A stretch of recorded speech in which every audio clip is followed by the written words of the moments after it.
Hey y'all, and welcome back to a new video. Today we're going to be looking at a chess game that I played recently where I was able to come back from getting my queen trapped and into a winning position. It was very interesting. Let's just get into the chess. So the time control for this game was 25 minutes with 10-second increment. This was played over the board, and the ratings you see are our USCF ratings, which are around let's say like 400, well, around 400 points below chess.com, 400, 500, I'd say.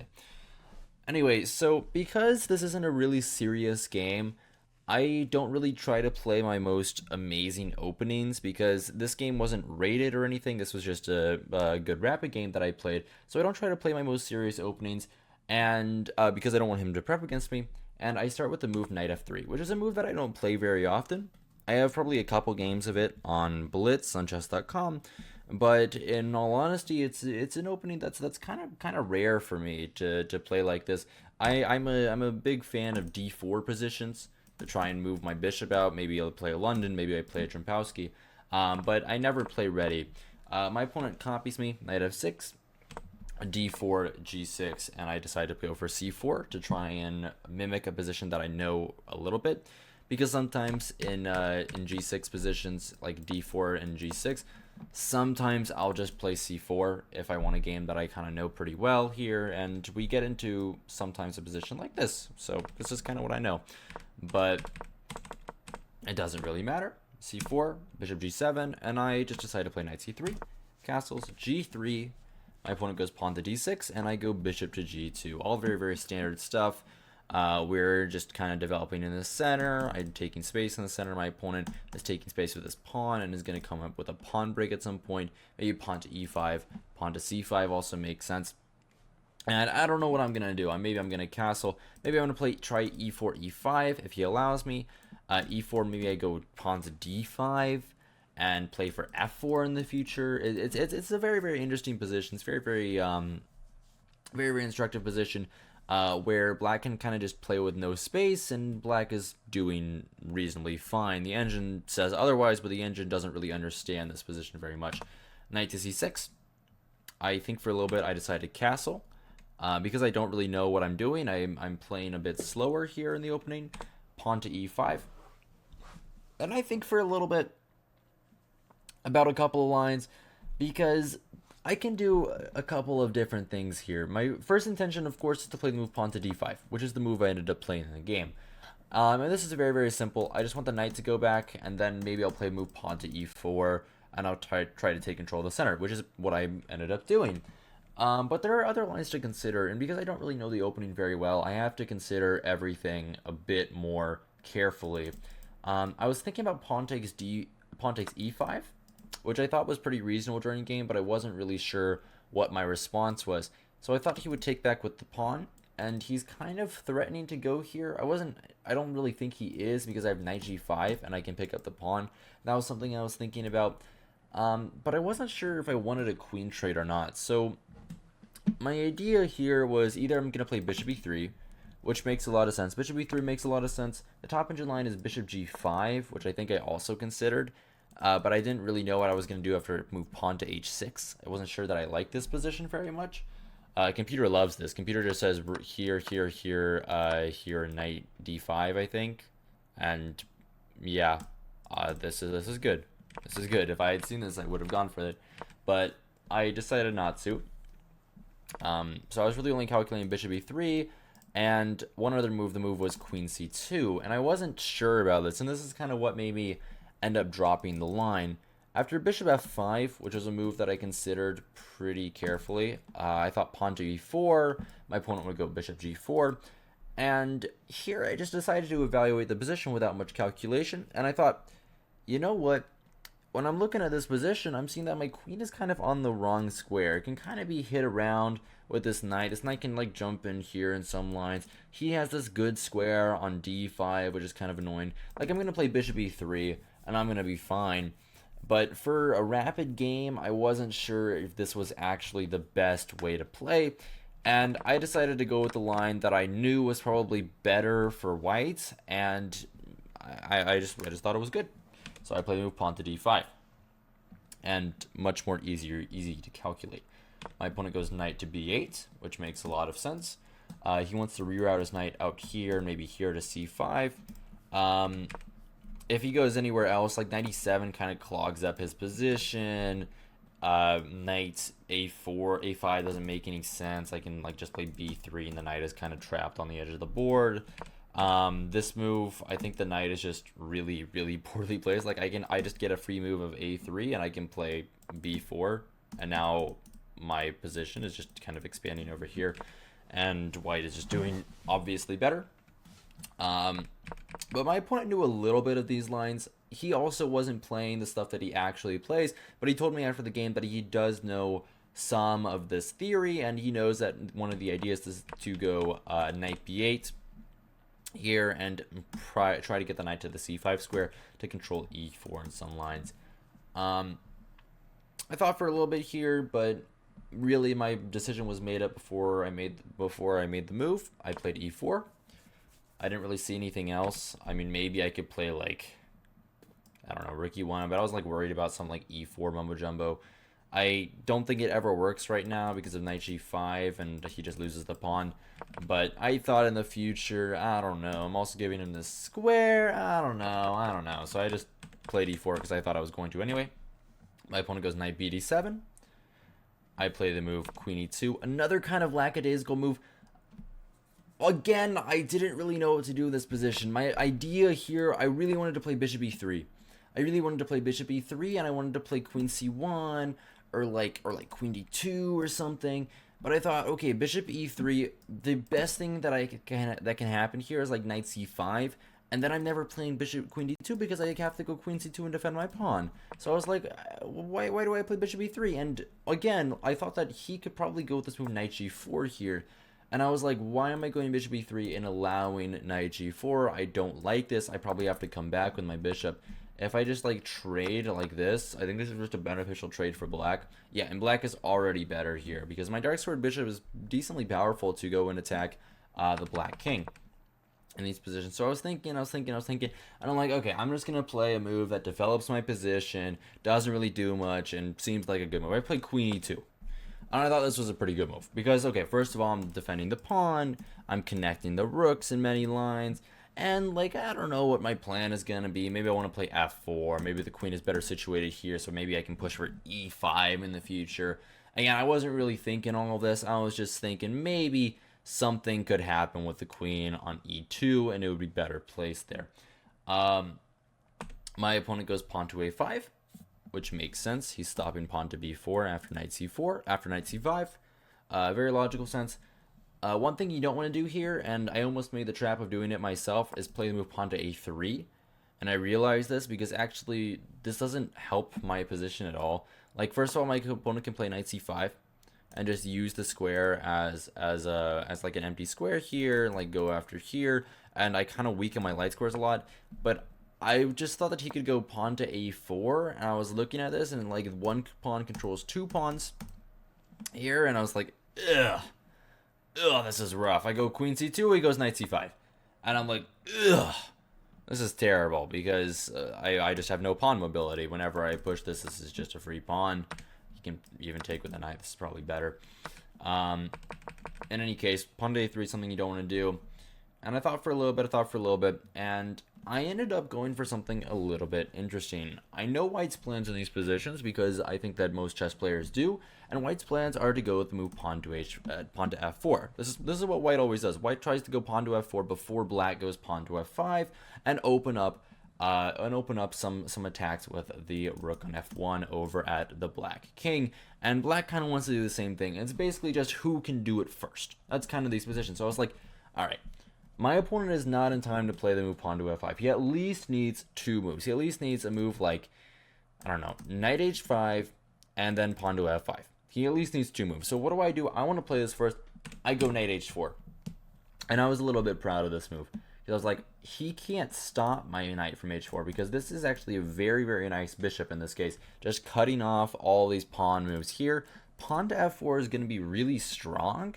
And if I can like open up the position, or even if I can go pawn to f5 in some lines, I think that my position is going to be better than black's. I was kind of getting hyped. I was like, oh my god, I'm gonna do pretty good things here. I like my position. Life is pretty good. My opponent played the move knight to c5, very logical. And here I thought again for a little bit. I think it's too early for pawn to f4. I think it really is too early for pawn to f4 because, first of all, I wasn't sure if I had to take. He had to take, but even if he did, takes bishop f4. I thought that this pawn isn't weak, and my pawn is actually a little weak. I thought just some little rook e8. And if I ever push this pawn, like, my position is bad. My position is bad. Knight h5 immediately here just wins the pawn because this is really powerful. Like, I don't know. I go e6, takes or something, and I'm just going to lose the pawn. And I was looking at this, I'm like, why do I want to weaken my position like this? I don't want to do this. So I'm like, okay, pawn to f4 isn't time yet. We're going to place for something else. We're going to play a little bit more positionally. Something that I see here is that this knight on c5 is really powerful, and I want a way to get rid of it. I can't go with the classic move b4 because my opponent played the move pawn to a5, which is a very, very nice prophylactic move. And I thought, okay, you know what? My bishop on c1 is nice. My bishop on c1 is really, really nice. But I think that the knight on c5 is better. I think the knight on c5 is actually quite better, and my queen can end up defending the dark squares if I trade this bishop for this knight. So I thought for a little bit, and I went with something that went with both of my plans. One, to play for this idea of bishop h6 in the future, and two, to trade off the knight. So I play the move bishop e3. If my opponent goes b6, you don't take here because he would take back with the pawn, with the b pawn, and he would be okay. But I thought maybe I would play something like, I don't even know. I mean, I'm looking at the engine lines right now. They're not really blessing the move I was considering. But I thought maybe h3. And I was going to play the move queen d2 and go for this move bishop h6. This was kind of my main idea of bishop e3 if like he was not going to take. Because if I start with queen d2, I thought knight g4, and I didn't really have anything here. And I'm right. Like, I have to trade for the knight. Now he takes the b pawn. He doesn't have to give himself a terrible isolated pawn in the center. Not technically isolated, but it seems a little weak because he wants to go f5 in the future, and this pawn can be weakened. And now I'm just going to be worse in this position because of my opponent's center control. So I was looking at this. I didn't really like that. And h3 just stops knight g4, and then I can go with queen d2.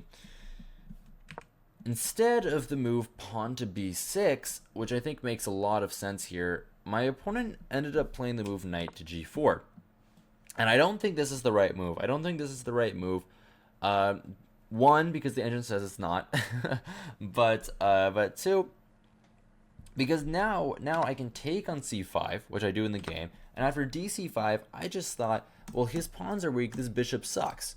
This is what I said. I thought, okay, his bishop is kind of never opening up. I'm never going to like take and allow him to open up his bishop. I'm never going to do that.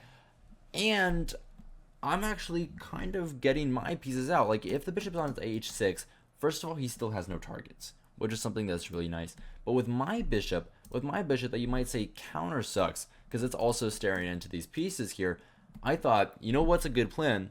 And I'm really proud of this move. I'm really, really proud of this move. This is the best move in the position. You know what's a good plan? I'm going to play bishop h3. And my idea is very simple. Knight f6, I'm going to take.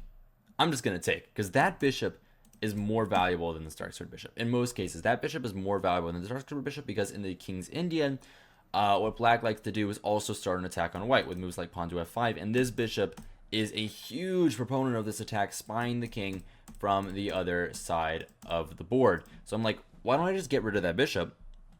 And now I have a free hand to play an f4, and I don't have a terrible bishop on g2 anymore. And my opponent knew this. But knight f6 is the best move. Instead of knight f6, my opponent decided to play something very, very aggressive, but something that's just bad. And if I had been a bit more correct here, been a bit more good with my understanding, I would have figured it out. By the way, one more thing to note here is that you can't go here, which might look interesting. Takes, and oh, I have to take, and then he takes. So you don't actually go with this. This is really bad here. Black is just up in exchange. And you might say, well, this is forced. Oh my god, this is forced. No, this isn't forced because after knight takes f1, I just move my bishop back, and the knight is trapped. So I had to realize this as well. The other weird knight sacks, like knight takes f2, doesn't do anything, doesn't really attack anything. And knight takes h7, I can just take it with my king, and life is good. So I had to calculate all those weird knight sacks, but bishop h3 works. My opponent ended up playing the move queen to g5. And queen to g5 on the surface looks like a pretty good move. It kind of just defends the knight, it goes kind of spying the king, and it looks like f5 is coming, or like h5 is coming or something. And my knight feels a little bit misplaced on h4 at this point, because now f5 isn't really stoppable, and I was a little bit scared of this. My first intention here was to simply go f3, but now I thought f3 doesn't work. I thought f3 doesn't work for the wrong reason. My opponent showed me after the game that actually queen e3 is just good. For some reason I just kind of hallucinated that rook f2 was a move, but you can just take it. That was what I hallucinated in my calculation. But after takes, my bishop is hanging, my rook is hanging. If I go here, this is a fork, so that'd be pretty bad. So what I have to do is take, not takes, but I thought just he can even, I thought he could even take. But actually, this is okay. We're analyzing this after the game, and the knight does get out. Like, the knight gets to d5, but actually, this is fine. Oh, it's fine because of this, because I have to take and b3, and I'm just down a point of material, but my position is very good because his pawns are isolated. Okay, that's a little difficult. I didn't see that during the game. I thought this was wrong for knight e3. And after bishop c8, rook c8, bishop c8, knight takes f1. For some reason, I didn't calculate bishop b7 at all. Like, I just didn't see this move. But I just thought that you go bishop h3, and I was like, oh, the knight escapes. Or even better, I just thought knight e3 in my calculations. But even better, he can just take this pawn. And I just lose because takes here is a double attack, and he wins the knight on h4. So in any case, I didn't go with that move, and I instead played a pretty decent move, and the point was to stop this idea of queen e3 or knight e3, and I simply played the move rook ae1, which is one of the best moves in the position. It's one of the best moves in the position, but I missed a chance here. I missed a really nice chance. I missed a really nice idea, which I did actually notice. I did actually notice in the post-mortem analysis. Knight a4 is really strong. I didn't see this move. First of all. Knight a4, b6. The idea is d6, which is really nice, but I didn't see this. What I looked at in post-mortem analysis was this move, knight b5. And this is actually really strong because my opponent doesn't have an easy way of defending here. You can't defend with the queen because you lose the knight, right? So you don't really have anything else to do besides c6. But actually, this is just really bad. First of all, dc6 isn't actually that strong because I'm letting his bishop escape. But I simply go knight d6. I'm threatening his bishop. Like, if he plays anything, I'm threatening to take, and take this knight. So he can't do that. So he has to go here. I'm going to take here. He's going to take. I'm going to take on c5. Again, attacking his bishop and threatening the same thing. He can't defend it. He has to go back to c8. And now I just thought I'd take. And this position is just winning. I'm just up 2 pawns. That'd be really nice if that happened in the game. He doesn't have to do all this. This isn't all forced. The best move here is simply to retreat the knight to either h6 or f6 and just enter a worse position. But I'm sure that's not something that you want to do. Instead, rook ae1. My opponent goes pawn to f5, and here I start to calculate because this position is very, very interesting. Actually, no, it's not here. First, I played f3, which is not the right move. I should have calculated on the last move, but f3 I thought made a lot of sense. I'm just going to kick the knight out first and then think about what to do. My opponent plays the wrong move. He goes knight f6. Knight h6 is significantly better because you're defending this. I don't really know how my opponent didn't see this move. This is pretty simple stuff at our level. But okay, knight f6. And here is where I started to calculate, because there's a couple of lines that are really, really scary. E takes f5 is the obvious move. And my idea was e takes f5. Obviously, you don't take with the bishop. Taking with the bishop is silly, because now I'm just going to take, and then I'm going to take here, and I have this move queen e6, and I have the c7 pawn, and like everything is whenever type of pawn. And so I obviously don't want to take the bishop. You're going to take with the g pawn. And I was considering just taking this pawn on e5, which I ended up doing in the game. But I'll tell you what went wrong here. What I did was I calculated incorrectly. I should have looked at everything, and instead I looked at only 2 of the moves. After this move, I looked at 1 move. I had 2 moves. I looked at 2 moves. I looked at knight h5, which makes a lot of sense. And I looked at move knight g5, which makes a lot of sense. Both of these are very aggressive moves. One of them is like hitting my queen. I'm not able to come back here because of this move bishop here, winning the queen based on this pin. And the other one knight g5. After this move, I thought there might be some checks on the king, and I was getting a little bit nervous because the knight can jump in here, and it gets a little scary. You know, I was getting a little bit worried about these moves. But I realized, okay, knight g5 is nothing. These checks and these attacks over here don't really do anything. Like, I'm always fine with this move f4. This move f4 was actually my saving grace here. This move f4 was my saving grace.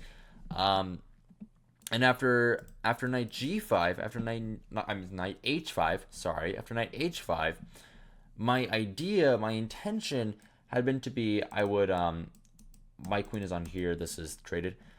My intention was I was going to play this move pawn to f4. Again, I was going to play pawn to f4, so my opponent doesn't have these ideas of knight g6 anymore, because I take his queen. Well, I take his bishop first, and then I take his queen. So he can't do that. And after he takes my queen, I take his queen. He gives me a check. I go king g2. I was like, okay, at the very worst, my opponent's going to win his pawn back. But at the very best, this position just looks like white is just up a pawn. White's just up this pawn on g5. And I was like, okay, I'm down with this. It looks pretty good. But what I had failed to look at, the most simple option. After e takes f5, we'll show what happened in the game. E takes f5, g takes f5, queen takes e5. I failed to look at the third option, the third knight jump. I looked at this one. I looked at this one. I looked at this one. But I did not look at this one. And, this one's pretty simple. This one's pretty simple, but I didn't see it. I didn't realize this one. And during the game, I panicked because I didn't calculate this. And I was like, what? There's a third knight move? I thought that I could only move in 2 ways. Oh no. And I missed the obvious move. Knight takes e4. My opponent cannot take because I take his queen. If my opponent takes here, I take his queen. So my opponent probably just has to go back. I would go queen f4. My opponent would take on e4. And I'll play bishop f5. And this is all pretty simple. And I'm just up a pawn. And it's not any pawn, not just any pawn. It's this pawn on f3. This pawn on f3 is gonna be deadly for my opponent. I guess you can get rid of it. But even here, this position is really good for white. Mostly because this rook is really poorly placed. This bishop kind of still does nothing. Like, you can give me a check, but that doesn't really do anything at the end of the day. And I have all the open files. All of my pieces are playing in the game, and your king is very weak. That's the most important part. So I was like, oh my gosh, this looks great in the postmortem analysis. But during the game, I panicked, and I didn't see the move. So I was like, all right. You know what I'm going to do? I'm going to go with my previous idea, which I thought worked. I'm going to play f4. This is so cool. And as you can see, f4 is a double question mark move. A blunder. Not because of the reason why I thought. For some reason, in my stupid calculation, I just thought he had to take. I would take. And then he would go like here. And I'd go like here. And he'd go like here. And I go like here. And like here. And I don't know, this position seems pretty damn good for white because I'm able to get on the e7 square. Like, this pawn is actually more of an asset than a weakness. And my knight being on h4, my knight actually does a lot on h4. Like, it pressures this pawn, for instance, and it looks pretty good. It really does. This position looks great. You give any Grandmaster's position, and Grandmaster says, oh, this is probably much better for white. Yeah. So I was looking at this, and then panic sets in, and I get shocked to my core because I realize, wait a minute, he can just go queen d8, and my queen doesn't have a move. My queen is lost. Oh my god. And I was like, oh no, this is gonna be terrible. I really thought that my position was better, and I'm right, my position was better, and I knew I'd messed something up at this point. I still didn't see 94. I saw 94 later. My opponent showed me it. But my opponent plays queen d8, and I'm just like sitting there with my head in my hands, and I'm like, oh no. Oh no, because this is just not good. This is just very, very much not good. And I'm like, okay, let's keep going. Let's keep playing the game. Let's not like just lose, not just resign immediately. There was one move here which I thought made a little bit of sense. And the move was rook takes e4. This is a very, very simple move. And my idea was, at the end of the day, my opponent has to take my queen. I'm going to take back with the rook. I have pressure on this f5 pawn. I'm probably going to win it pretty soon. I have the e-file, and maybe positionally I can outplay a queen here. And I'm right. This position with 2 pieces for the queen, and, well, 2 pawns are coming. 2 pawns and 2 pieces for the queen. White is just, like, almost winning. Like, it's really, really difficult to play for black. This is a very, very difficult position. I thought that my opponent would go bishop b7. I don't know. I'd play takes, probably. Takes, knight takes. And already it's plus 0.5. I thought this was like the idea here. I can't go here because of this. And I don't know. I was just going to play something. But like this position is already like really difficult for black. My opponent has to sack the rook in order to survive because he needs, I thought, the e8 area. But this is already bad. Like, I don't know. I don't even understand this. I really don't even understand this. Like king g2. And white just kind of keeps an advantage because the queen is kind of limited here. Like my knight defends all of this. You don't really have any infiltration area. You have to go here to infiltrate. But then I always have this move and I'm always okay. Like I can always like double up on the e-file, and a rook trade isn't bad for me, I don't think. A rook trade I don't think is ever bad for me. And if anyone's playing for a win here, it's white, because white has this passed pawn. White has this passed pawn, and the king is on the right side and the rook is behind the pawn. The rook is going to push the pawn. So if my opponent went for this line with bishop takes e5, then I don't know. It really is anyone's game. But my opponent made a huge mistake here. Like a huge mistake. And what he told me after the game, he told me that he didn't like bishop e5. He didn't like bishop e5 because he didn't like the endgame where white has a lot of compensation for the queen, and white is probably doing better. And I don't blame him. It's a very, very difficult position. But bishop e5 is still the best move. The move that he played, I don't know how he missed this move, but he played f takes e4. And this is just bad. This is simply bad. This is just simply not a good move. Not because of like queen e4, because I would lose the bishop and I'm gonna be losing the game here, but because I have this move and after I play bishop e6 with check, like white is just gonna have 2 pawns for the exchange, and it's probably just better because white has the passers. So from like a position of like total panic, I'm able to make out with something like amazing. Like this is great. This is great. I love this. I love what's going on here. And my opponent, after seeing bishop e6 on the board, he kind of started panicking, noticeably panicking. He started like putting his like head in his hands. He was like, "Oh, how did I miss this?" It seems very, very strange that he would miss this. It's not that difficult to see that this was a check. But okay, it doesn't really matter. In any case, my opponent played king h8. And I have 2 moves here. I thought queen h5 made a lot of sense, which is the second best move.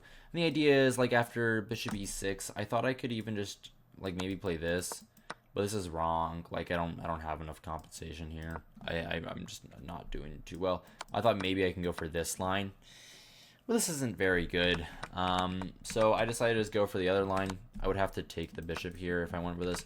I decided to go with the other line, which is very simple. I just take on e4, and my position is better. My opponent takes on e6 now, and I make a pretty big mistake. I should have taken with the d-pawn, which in retrospect makes a lot of sense. I don't know why I didn't do this. And I'm just getting my pawn closer to the queen, and now it's a real pass pawn. I have 2 connected passers. I'm probably just going to win. But for some reason, I was worried here about queen d4 here and king g2. And I thought that... I don't know what I really thought. Like, maybe this I thought was bad, but this is just really good for me. Like, I just push the pawns and my opponent just loses. I don't know what I saw. I don't know what like ghost I saw here, but it wasn't an accurate ghost. Wasn't an accurate ghost, that's for sure. Instead I played queen e6, which is also like okay. But it loses a lot of the advantage for white, and white is no longer completely winning. Like, black is back in the game now. Black still has to find accurate moves. Black has to play moves like a4, which is really weird. My opponent actually found the second best move, rook e8, which kind of keeps the position a little bit steady. Every other move is already much better for white. It's either rook e8 or a4. The third best move, queen f6, is already like plus 0.6, I think. The engine was showing plus 0.6 a little bit ago. In any case, now it's like plus 0.4, but whatever. Instead, rook e8. I thought for a little bit here. There's a couple options. First of all, queen g4 is an option. I want to come here. I want to defend this and stuff. It's an idea. I thought about queen g4. I thought about queen f5, but I didn't really like queen f5 because now my knight is kind of blocked, and I didn't really like this because I want this knight in the game. Computer thinks that the knight is actually better placed here, which now that I'm looking at it, it makes a lot of sense. Or here. It just wants the knight on f3 and to have prospects with these 2 squares. Which makes a lot of sense. Probably I should have gone for this, but instead I go queen f7, which is fine. Now it's back to zeros, but it's still really, really complicated. My idea of queen f7 was I'm just going to defend this. I'm just going to put some pressure on this. And now I kind of wanted to go to h5. This was my idea. I wanted to go to h5. I want to have this knight g6 idea, which makes sense. I think makes a lot of sense. And I went knight f5. My opponent goes queen e7, which I think is a really terrible move. I think queen e7 is probably the worst move my opponent has played this game. Just because it's just a clear misunderstanding of the position. Because the queen is kind of the only way for my opponent to create counterplay here. And in the endgame with like rooks and knights, I'm just going to be better with these pawns. So I traded the queens really quickly. Rook e7, and I play this move knight f5, which I thought was very, very important. And the idea is I just want to get rid of this bishop, because this bishop makes a lot of annoyances to me with these ideas of bishop d4, and it's really, it's just annoying. It's just annoying. It stops me from doing my plan. I thought I could easily blockade the rooks by putting a knight here or here, and then like my opponent doesn't really have anything. This is my plan. This was my plan. I thought it was a pretty good plan. My opponent also plays a terrible move here. Bishop d4 is pretty standard. My opponent might not have been having the best day here. He just wasn't that focused in chess. Like, you have to go rook f7 here, and I was looking at this, and I wasn't too sure. Like, knight b5 is the best move, and I'm sure I would have found this during the game, but still, white has to play. White has to play. The game's not completely over here. I thought this was the best line.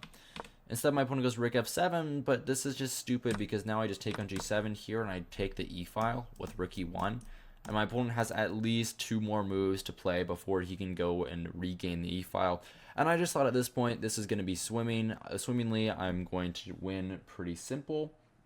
And there's not much for my opponent to do. King f8. I play the move rook e6 after some thought to try and get my rook far in the position. I want to turn this pawn into a pass pawn. So I actually want him to take this rook in some cases. He goes rook e8. And I make a mistake, which is really complicated. It's a really complicated mistake. I play the move knight e4, and I thought I had calculated this out properly, but in fact, this move only works with the king on f2 already. Knight e4 now isn't good, because after takes, this is what I calculated. He plays rook f5. I'm going to play the move king f2. I thought he goes pawn to b6, which is just wrong. I don't know why I calculated this. This is a huge miscalculation, because now I'm in time. And I can play the move f5 and I win the game. But without pawn to b6, my opponent is just going to be worse. My opponent is just actually okay here. He plays king e7, and it's complicated. I have to give it the pawn. If I go here, there's just h6, and I've wasted time. So I have to go king f3 here and here.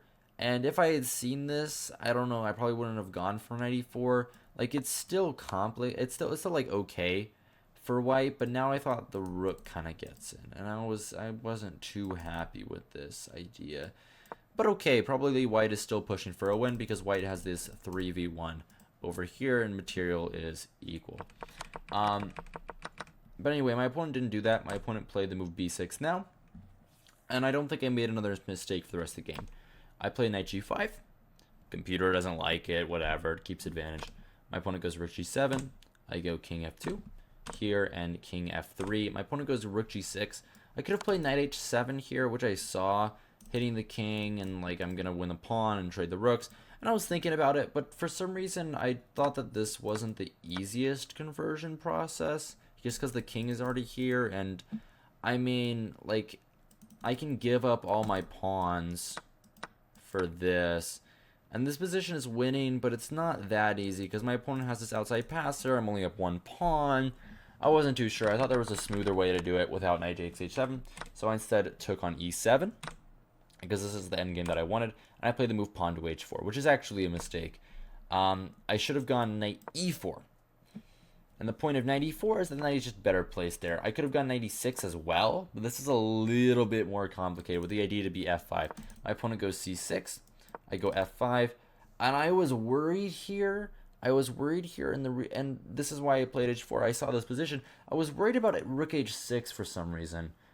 But with any calculation, I should have realized that this is just better for me after dc. Like, there's nothing he can do, because if he takes here, I go here. My opponent stops the pawn, and now I go f6. No, I don't do that.